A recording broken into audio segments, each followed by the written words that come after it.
a rotulagem ambiental, que é a 14.025. Isso aqui é autodeclaração. E a 25 é você fala quantos quilogramas de CO2 eu tenho por tonelada de produto, ou quantos quilogramas de SOx. Então, ele quantifica por tonelada de produto.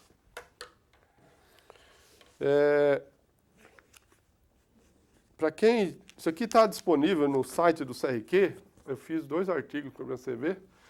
O site é crq4,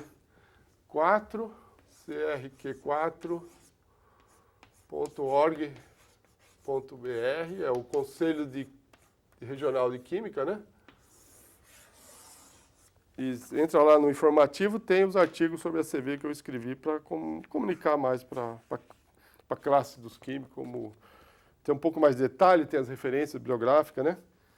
Para quem estiver interessado. Na verdade, isso aqui, essa seta bidirecional é que, na verdade, elas não estão relacionadas que rotulagem é isso aqui, né? Você pode fazer rotulagem usando essas normas e vice-versa, né? Então, existe uma inter-relação entre elas, mas não diretamente.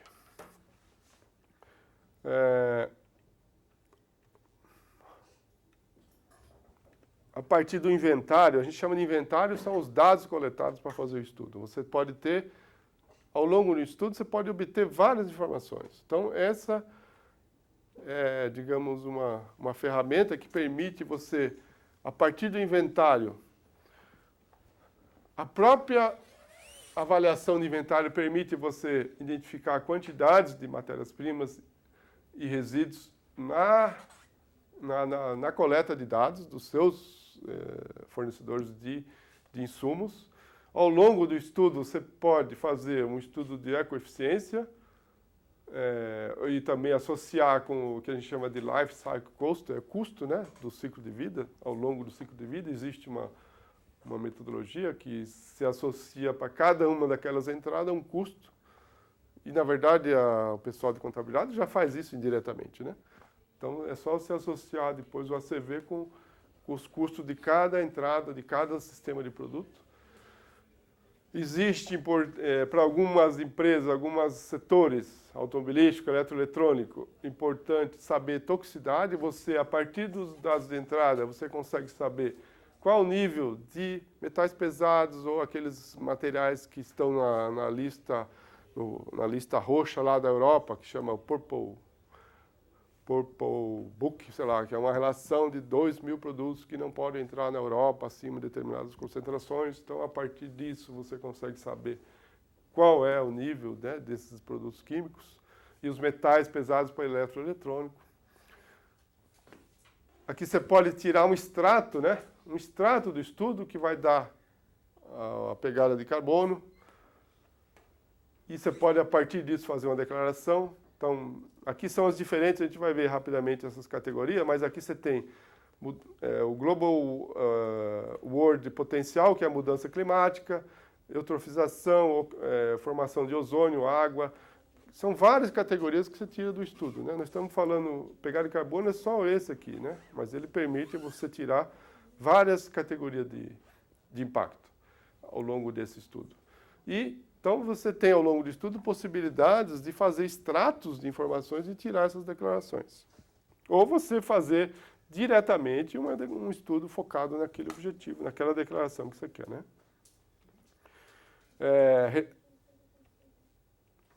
Repetindo, basicamente você precisa de recursos, energia, emissões e resíduo para fazer a contabilidade em cada uma das etapas. Importante.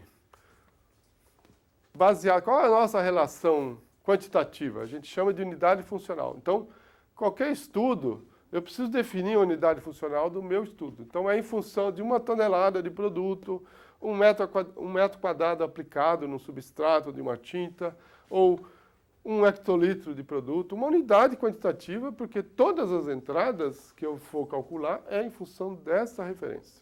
Então, é a partir dessa referência que o cliente define. Eu quero fazer um estudo em função de 1 tonelada de produto ou de 1 metro quadrado de tecido que eu fabrico. Então, a unidade, tudo que a gente calcula é em função da unidade funcional. as diferentes aplicações, né, a nível interno, externo, estratégico, experiência. Por exemplo, internamente, você pode alterar a tecnologia, avaliação tecnológica, modificar processo, fazer as revisões, né, a nível de sustentabilidade, declarações de GHG. Então, são várias possibilidades desses estudos, de várias aplicações. Aqui, resumidamente, são as categorias de impacto que a gente consegue tirar de um estudo. Então, nós fazemos o levantamento de dados, fazemos uma avaliação de inventário, de entrada, colocamos... Eu não falei do software, aqui existe um banco de dados, né? Existe um banco de dados que fala para mim o que acontece com o material antes de entrar na minha fábrica, né? Eu não vou, repetindo, né? Eu não vou saber o que aconteceu com o petróleo que foi produzido para tirar a resina que eu vou usar. A partir daquele banco de dados, o sistema, com os dados que eu coletei, eu consigo identificar todas essas categorias de impacto. E a gente pode imaginar aqui que não dá para fazer isso na mão, né? A gente precisa de softwares. Então, existem 4 softwares. Basicamente, são 4 softwares mundiais que são usados. E aqui a gente trabalha com 3 aqui na Poly, né? Mas, basicamente, os bancos de dados são os mesmos. O que são bancos de dados? São estudos que já fizeram, né, dessas matérias-primas. Então, por exemplo, vocês imaginam a fabricação lá do PET, que a gente mostrou lá, ela vem lá do petróleo, né? Essa fabricação, esse craqueamento do petróleo, ela não é muito diferente do que é feito no Brasil, do que é feito na Europa ou feito em outros países. Porque a tecnologia de craqueamento e até de obtenção lá da resina, ela é muito parecida entre os países. Então, você pode fazer comparações do banco de dados com o seu estudo que você está fazendo aqui, porque as tecnologias não são diferentes. As tecnologias de montar um veículo não são diferentes. Então, existem algumas tecnologias ou alguns dados que você pode simplesmente pegar do banco de dados e colocar aqui e fazer o seu estudo aqui, que a gente chama gate to gate, dentro de casa. Por quê? Porque as tecnologias não são diferentes. Qual é a principal, ou as principais alterações aqui na nossa matriz? Matriz energética é muito diferente, né? O que a gente faz? A gente vai lá e modifica, a gente pega esse estudo e faz, e modifica. A gente tem um dado, né, da matriz energética brasileira. Então, a gente tem, se a gente for usar o etanol, por exemplo, como matéria-prima, né? Por exemplo, a Braskem que faz o plástico do etanol, né? Ela tem que usar o banco de dados do etanol daqui. Não tem etanol lá fora e ninguém faz plástico de etanol lá fora. Então, não vai ter o banco de dados. Então, essas informações que nós não temos, a gente faz o estudo e entra com essa informação. À medida que eu jogo esses dados, ele distribui ao longo dessas categorias de impacto. E eu estou falando de mudança climática, eu vou pegar só esse extrato de dados e vou falar da mudança climática, que é o gás de efeito estufa. Todos os gases de efeito estufa vão ser colocados nessa categoria de impacto. E todos os gases que foram emitidos ao longo do meu ciclo aqui, eles estão sendo colocados nessa categoria. E por isso que eu sei qual é o impacto na mudança climática do meu produto até o portão lá da minha casa, por exemplo, né? Então, isso vale para toxicidade, depressão, eutrofização. Então, cada uma dessas categorias, por conseguinte, tem outros efeitos, né? Isso aqui a gente chama de efeito intermediário, né, que eles chamam, ou em inglês chama midpoint. Por quê?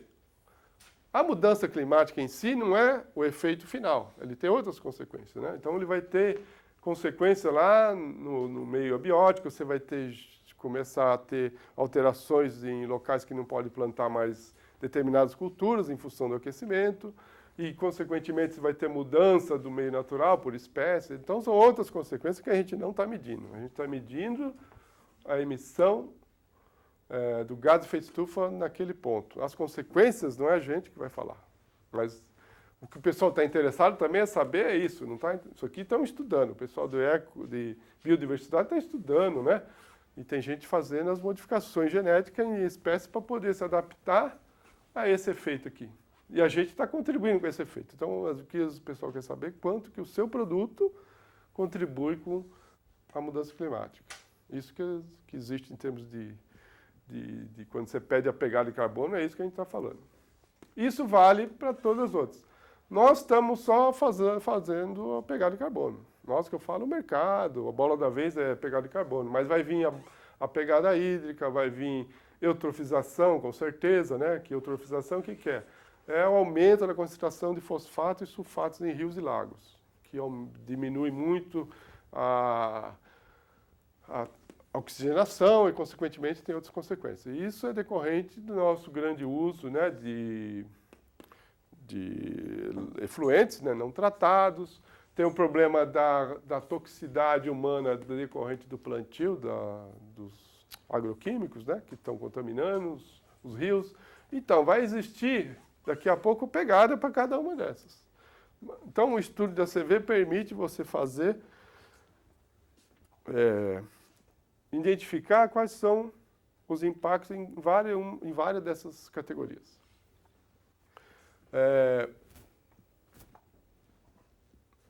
Isso aqui é só para a gente ter um exemplo eles separam, né, em termos de emissões, dos 3 tipos de emissões básicas, que é ar, água e solo, e que, às vezes, você pode ter a obtenção de um índice ambiental único. Mas isso, voltando, até aqui é científico. Aqui para cá é um tratamento aritmético. O que é que eu faço? Eu dou um peso para cada uma delas e chego no índice comum, que é conhecido para quem está querendo essa informação, e a gente chama indicador único, indicador ambiental único, etc.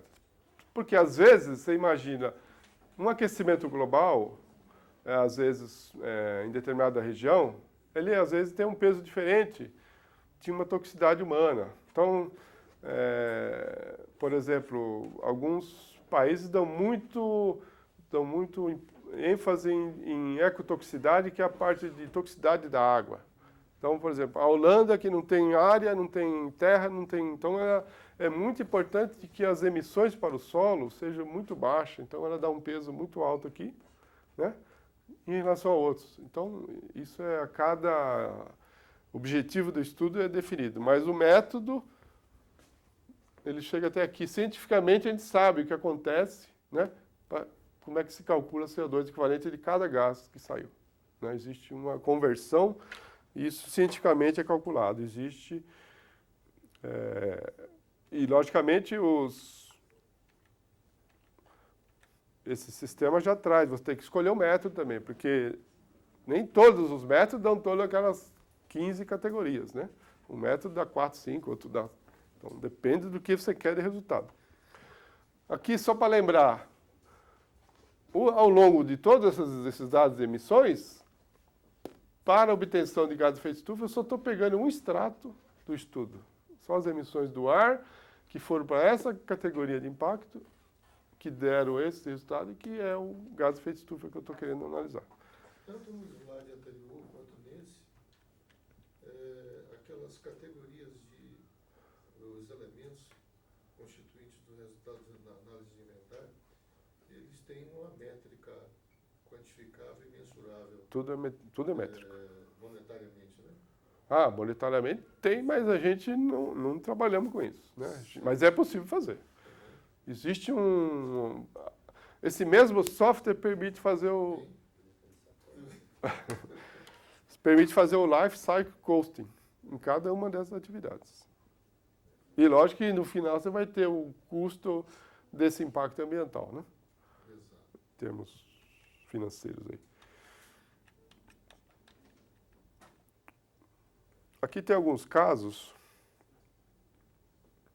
Deixa eu explicar rapidamente aqui sobre o banco de dados, que é, digamos assim, importante a gente conhecer, né? Deixa eu ver depois isso.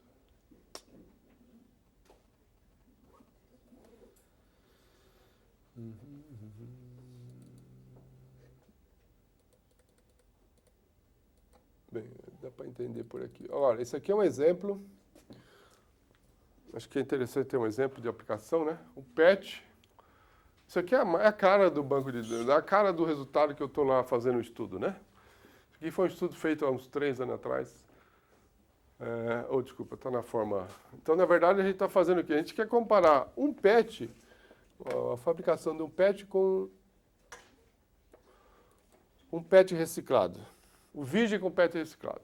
Então, o que eu estou fazendo aqui? Eu estou falando simplesmente que eu estou comprando ou adquirindo o PET, que é esse polietileno tefilato.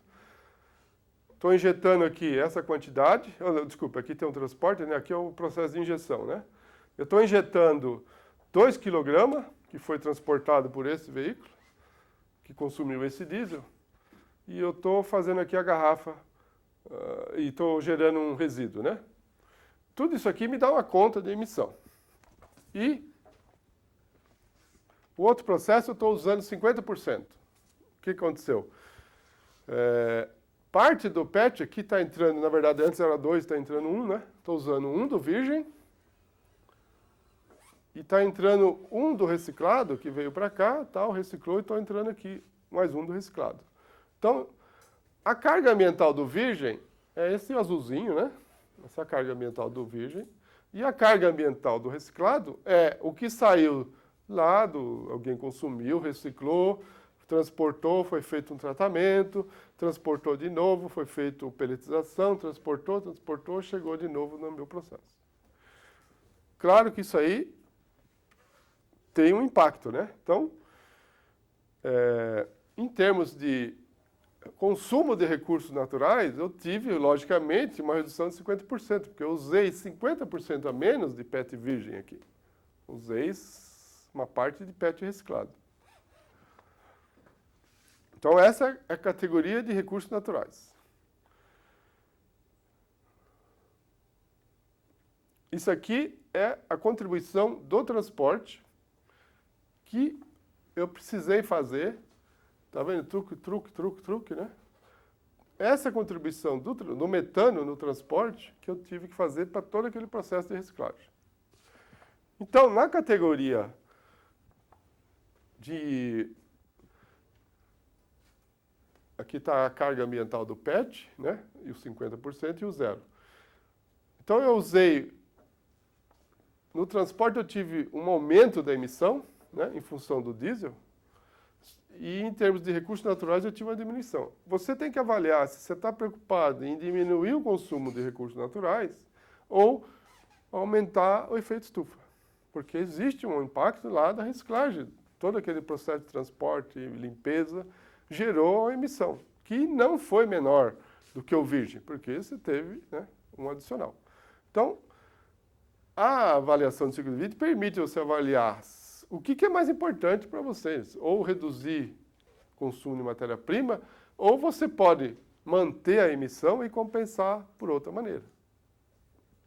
Logicamente, isso aqui, se for muito mais barato, né, entrando na parte econômica, muito mais barato usar um PET reciclado, e eu compensar isso de outra maneira, você pode fazer. Ou então, você tem aqui um risco ambiental, um risco legal de aumentar as emissões, em compensação de uma redução de custo. Então, você tem que avaliar também. Então, lógico, isso é um estudo muito simples, né? Que dá uma ideia de que todas essas etapas adicionais de reciclagem então, tem uma emissão que vai ser computada no seu produto. Então, a reciclagem nem sempre é positiva, ambientalmente falando. Mas precisa ser avaliada em função de outras inter-relações sociais, né, econômicas, etc. Então, são decisões que não é a gente que toma, a gente só calcula. Quem vai tomar a decisão é quem está precisando saber desses impactos. O que eu queria falar aqui é o seguinte, esses dados, tá vendo? Eu faço aqui a parte de injeção, tá vendo aqui, ó, injeção de um polietileno não especificado por moldagem por injeção. Esse processo de moldagem por injeção está lá no banco de dados. Eu escolho o processo, ele me fala quanto ele consome de energia por quilograma de material injetado. Eu dou a quantidade aqui, ele já joga lá naquelas categorias, emissões da injeção. Isso vale para qualquer um. Caminhão, truque, 40 toneladas, capacidade 27 líquido. Então, eu entro com a unidade, né, de transporte, motor Euro 3, né? Você escolhe os motores, porque cada veículo tem... O Brasil está entrando agora com o Euro 5, né? Mas basicamente nossa frota é Euro 3, Euro 2, Euro 0, sei lá. Tem caminhão de todo tipo aí, né? O Euro 5 ainda não... Então, e aqui uma vez nós fizemos um estudo comparando, né? Porque o Euro 5 é o chofre 15 ppm, né? Nossa, as emissões lá de toxicidade é astronômica quando você faz um transporte a longa distância, né? Porque o nosso diesel ainda, poucos lugares ainda tem o diesel 15 ppm, né? O enxofre 15 ppm. Então é possível fazer essas comparações. Vamos ver uns cases aqui que é uma aplicação do que a gente faz, né? Usou. A gente tem quanto, professor, de hora? De fita, 3 minutos. 3 minutos? É. Então aqui é um exemplo interessante que a gente fez. Isso aqui é você que conhece Santa Catarina, Menegote. Menegote é uma grande fábrica de tecidos, né? Que eu falo a ciclo ambiental, né?